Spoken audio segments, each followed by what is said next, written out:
This is National Native News. I'm Jill Freitas.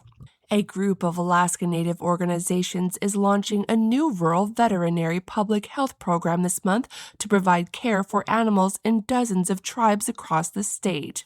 As Eliona Naiden with the Alaska Desk reports, that includes rabies vaccinations, testing for infectious diseases, as well as spaying and neutering.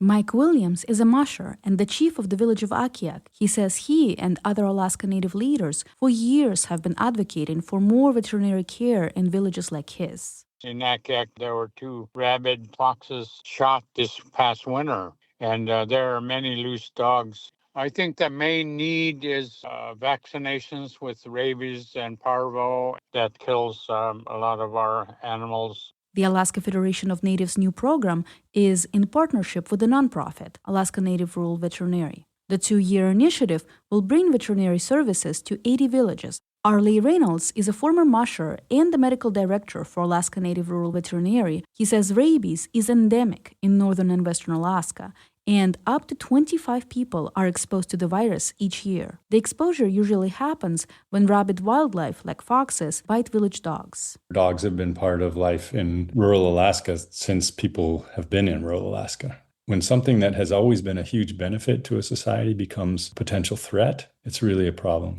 It disrupts the whole foundations of that society or culture. Reynolds says it's difficult to access veterinary care in villages off the road system, and traveling to get care is costly. Additionally, some parts of Alaska experience 7 times the national average of reported cases of children bitten by dogs. He says he hopes the new initiative can help address both of these issues. Most importantly, it'll save trauma on people and dogs, but it'll also save communities and health providing organizations incredible amount of money. Taking care of pets in villages can also help protect subsistence resources, Reynolds says. One example is vaccinating against distemper that's contagious and fatal to wildlife like seals that many Alaska Native communities hunt.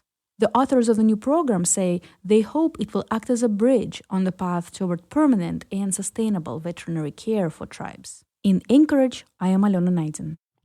As communities across the country mark America's 250th anniversary, a new augmented reality experience in Boston is highlighting Indigenous history that's often missing from the nation's founding story. Whitesnake Projects, in partnership with the North American Indian Center of Boston, has launched Indigenous Stories, a free, self-guided walking tour along Boston's historic Freedom Trail. Available through December 31st, the smartphone experience guides visitors to 6 locations where they can view virtual performances by Native artists and learn about significant events in the city's Indigenous past. The tour explores the forced removal and imprisonment of Indigenous people on Deer Island during King Philip's War, Native enslavement in colonial Boston, the life of African and Indigenous patriot Crispus Attucks, the 1755 Scalp Bounty Proclamation targeting the Penobscot Nation, and the execution of Nipmuc leader Tantimus on Boston Common. Organizers say the project is meant to ensure Indigenous voices are part of the conversation surrounding the nation's semi-quincentennial and to give visitors a more complete understanding of Native people's role in Boston's history.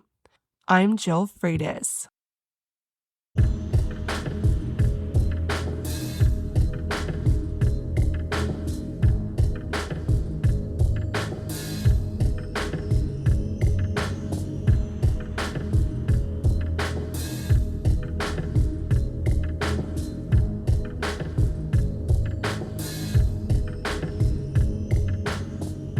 National Native News is produced by Kawanak Broadcast Corporation with funding by the Corporation for Public Broadcasting.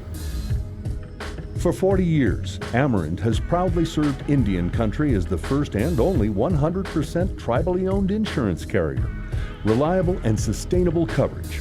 Learn more at AMERIND.com.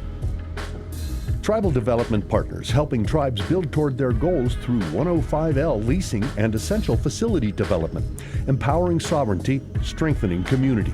More at tribaldevpartners.com, proud supporters of this show.